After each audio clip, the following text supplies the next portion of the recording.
हमारी दृष्टि में तो भगवान का भजन ज्यादा जरूरी है। तेंदुआ जो है उसकी आवाज नित्य हमें सुनाई देती है, क्योंकि उससे हमारे नए संस्कार जागृत होते हैं और पुराने जो होते हैं, जो प्रबल होते हैं, वो दब जाते हैं। भाव कुभाव अनक आलस हु नाम जपत मंगल दिशि दस। भगवान के जो भक्त होते हैं वो 3 प्रकार के होते हैं। निष्काम भक्त जो होते हैं वो भगवान को अत्यधिक प्रिय हैं।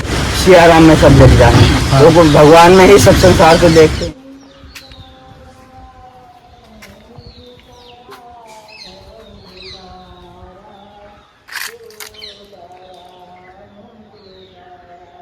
महाराज जी से थोड़ा सा और जानकारी हम यहाँ के बारे में लेंगे। तो महाराज जी, जैसे कि आज तो बारिश हो रही है, कभी हम बारिश में नहीं आए यहाँ पे, पहली बार बारिश में आए हैं। और अभी जहाँ मैं बैठा हूँ, अब बारिश की बूंदें यहाँ तक भी आ रही हैं। जहाँ मैं बैठा हूँ अभी भी यहाँ पे छींटे बारिश के आ रहे हैं, क्योंकि बारिश अभी थोड़ी सी हल्की है, तेज नहीं है। और अगर बारिश तेज हुई, थोड़ी सी हवा भी चली, तो यहाँ पे बूंदें जो है पूरी तरीके से अंदर आएंगी। तो ये जो महाराज जी ने अपना सामान रख रखा है, लकड़ी भोजन बनाने के लिए, तो ये गीली भी हो सकती है।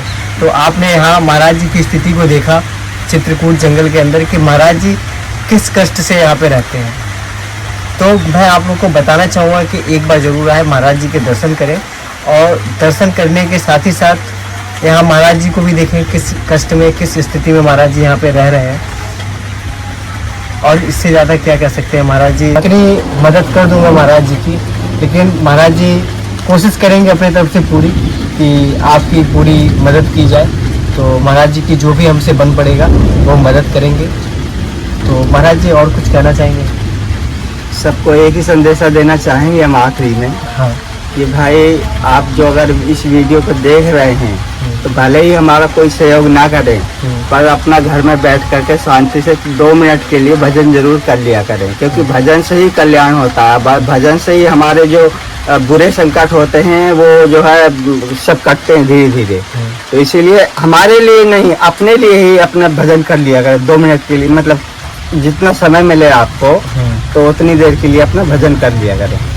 जय श्री राम। और महाराज जी, जैसे आपने बताया भजन कर लिया करिए, जो गृहस्थ लोग हैं अगर घर में अपने 2 मिनट भी भजन करते हैं तो क्या उनका भजन जो है वो पूर्ण होता है? महाराज जी, भजन की कोई सीमा नहीं होती भैया। हाँ। पर भाव अगर 2 मिनट के लिए भी हमारा भगवान के प्रति बनता है, हाँ। तो हमारे जो क्या होते हैं कि भाव बनने से भगवान के प्रति जो हमारी मतलब कि श्रद्धा जागृत होती है, हाँ। वो अगर पल भर के लिए भी हो जाए तो वो बहुत होता है, क्योंकि उससे हमारे नए संस्कार जागृत होते हैं और पुराने जो होते हैं, जो प्रबल होते हैं, वो दब जाते हैं। तो इसलिए जो है अपने मतलब कि कहने के लिए अपने सुखमय जीवन को जीने के लिए कम से कम भगवान का भजन जरूरी है नित्य।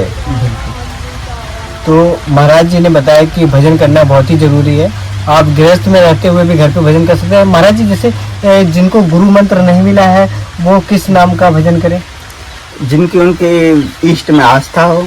ये नहीं है कि हम मतलब कि हमारे भगवान राम में है, हाँ। तो आपकी भी राम में ही हो। हाँ। आप कृष्ण भगवान को मानते हैं तो उनके नाम की जप करें। हाँ। अगर आप शिव भगवान को मानते हैं तो उनके नाम को जप करें। हाँ। भगवान सब एक ही हैं। हमारे रूप रंग, जैसे कि आपने देखा होगा कि एक परिवार में 4 बच्चे हैं तो चारों के रूप रंग अलग अलग होते हैं, उनकी क्रियाएं अलग अलग होती हैं, उनके कर्म अलग अलग होते हैं।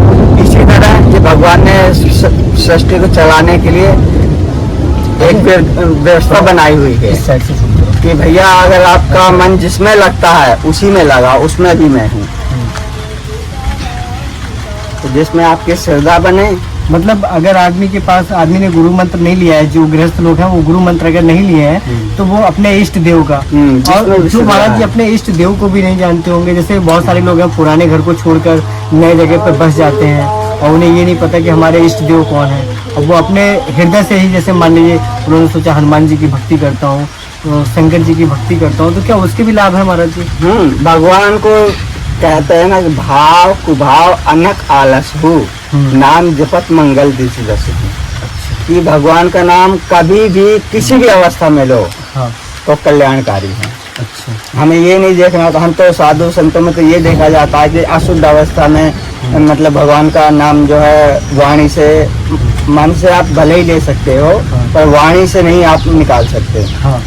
पर भगवान का नाम इतना शुद्ध होता है और दूसरों को शुद्ध कर देता है कि किसी भी अवस्था में लो, हम तो यही कहेंगे आप सबको, क्योंकि आपके पास उतना समय भी नहीं है और आपके पास उतना मतलब कि मार्गदर्शन भी नहीं है। हाँ। तो आप किसी भी तरह भगवान का नाम जप करो, वो कल्याणकारी ही है। महाराज जी ने बताया कि अगर श्रद्धा भाव से, पूर्ण भाव के साथ अगर आप भगवान का भजन 1 मिनट भी करते हैं, 2 मिनट भी करते हैं, तो वो पूरा का पूरा फलित होता है और एक दिन उनका भजन ही माध्यम बनेगा कि आपको अपने गुरु मिल जाएंगे। है ना महाराज जी? जी। अपने गुरु आपको मिल जाएंगे।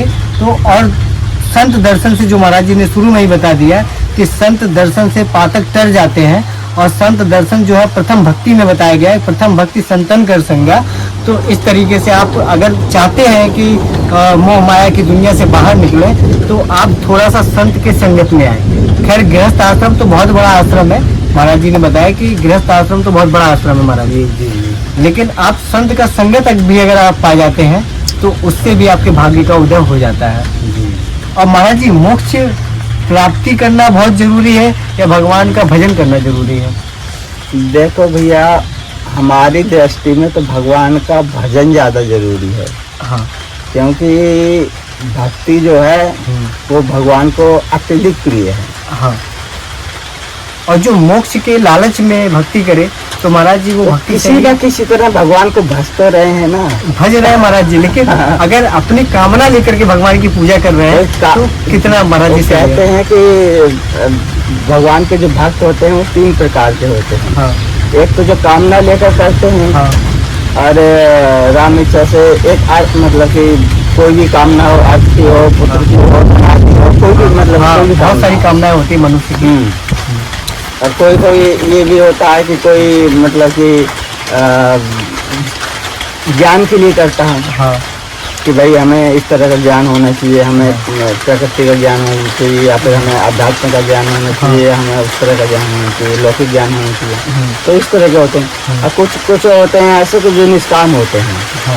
निष्काम भक्त जो होते हैं वो भगवान को अत्यधिक प्रिय हैं, क्योंकि उनके अंदर कोई कामना नहीं होती है कि हमें भगवान से ये कुछ मांगना है या हमें भगवान ये दें तभी हम भक्ति करेंगे। उन्हें तो बस भगवान सिया राम में सब देख जाए, वो भगवान में ही सब संसार को देखते हैं। तो इसीलिए जो है वो सब जन कल्याण करने के लिए ही उनका जीवन होता है। कि भाई अगर हमारे पास भगवान की कृपा से कुछ प्राप्त हो जाता है या उस स्थिति में हम पहुंच जाते हैं, तो हम सिर्फ भगवान का संसार समझ करके उनकी सेवा करेंगे। तो जैसा कि आप लोगों ने देखा कि महाराज जी ने बताया कि भजन आप किसी भी माध्यम से, किसी भी कामना के साथ करें, भजन तो हो ही रहा है, लेकिन वैसे अगर भजन आप करते हैं प्रभु का, तो किसी भी कामना को ना रखते हुए भजन आप करते हैं तो वो कुछ, उसका स्तर कुछ और ऊंचा होता है।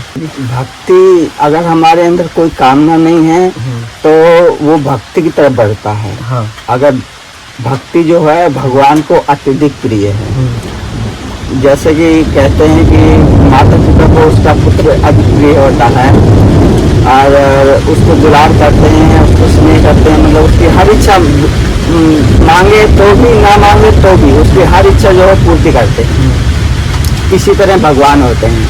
अगर हम निष्काम भक्ति करते हैं और हमारे अंदर कोई कामना नहीं है तो भगवान स्वयं चाहेंगे कि हमारे भक्त हमसे कुछ मांगे, या मतलब कि अगर उसकी कोई इच्छा होगी मन में, अगर वो नहीं भी मांगता है तो अगर उसके हृदय में अगर कोई कामना या कोई इच्छा किसी प्रकार की होगी तो भगवान जो है बिना मांगे भी उसकी पूर्ति जो है कर देते हैं।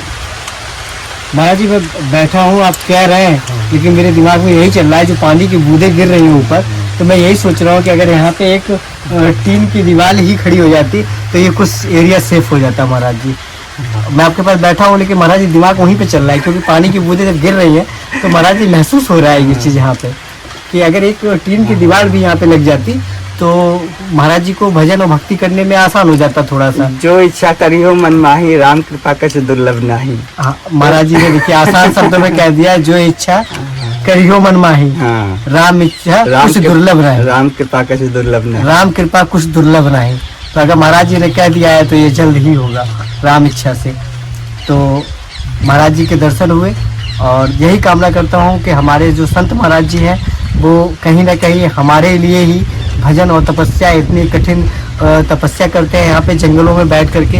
और चारों तरफ से आपने देखा वीडियो में कि घना जंगल है और घने जंगल के बीच में महाराज जी रहते हैं। और आपको वीडियो भी दिखाऊंगा इस वीडियो में कि यहाँ पे कैसे कैसे जो है छोटे छोटे जानवर हैं वो इसके ऊपर घूमते रहते हैं। और एक बार तो मैं आया था इसके पहले, तो मैं देखा कि महाराज जी यहाँ पे बैठे हुए थे और वहीं पे चींटी घूम रही थी। और महाराज जी ने कहा कि अगर एक भी चींटी को मैंने डिस्टर्ब किया तो ये काट लेंगी, हाँ बहुत ज़्यादा काटेंगी। इसलिए महाराज जी बगल में बैठे थे और पूरा चींटी एकदम लाइन लगा करके वहाँ से गुजर रही थी। तो बताया महाराज जी कि यहाँ पे भिन्न भिन्न तरह के जानवर रहते हैं और यहाँ पे तो जंगल में जो है शेर तो नहीं कहा जा सकता महाराज जी, लेकिन भालू और तेंदुआ ऐसे जानवर रहते हैं, बाघ वगैरह सब बाघ सब आ जाते हैं यहाँ पे। महाराज जी अभी जल्दी कोई बाघ आया है यहाँ पे? अभी नहीं, पर बरसात का मौसम जैसे बननेगा, अभी तो कम बन रहा है। हाँ। जैसे बरसात का मौसम आषाढ़ सावन लगेगा तो तब जो है आसपास घूमने लगे। पर ये है कि तेंदुआ जो है उसकी आवाज नित्य हमें सुनाई देती है रात में।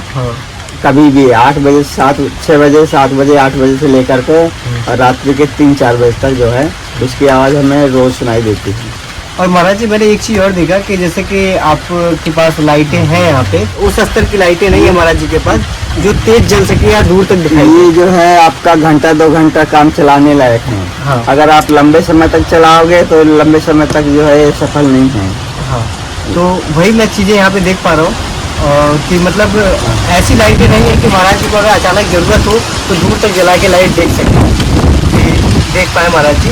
तो ऐसी लाइटों की भी, और यहाँ तो महाराज जी बिजली का खैर कनेक्शन तो है नहीं, तो सोलर पैनल अगर यहाँ पे रहता तो शायद कुछ महाराज जी यहाँ पे मदद हो जाती लाइट के मामले में कि लाइट जो है यहाँ पे जल पाती। इससे भगवान की इच्छा के ऊपर छोड़ा गया है। महाराज जी से मैं कुछ भी कह रहा हूँ, महाराज जी सीधे कह रहे हैं सब राम इच्छा से होगा, जब राम इच्छा होगी तो सब हो जाएगा।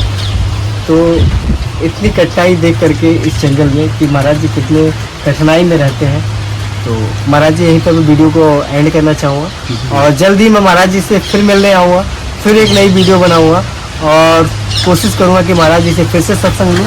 और कोशिश ये करूँगा कि बार बार मैं महाराज जी के दर्शन करूँ यहाँ आकर के, और हर बार एक छोटी सी वीडियो आप लोग के सामने दिखाऊँगा। ठीक है, जय श्री राम। जय श्री राम।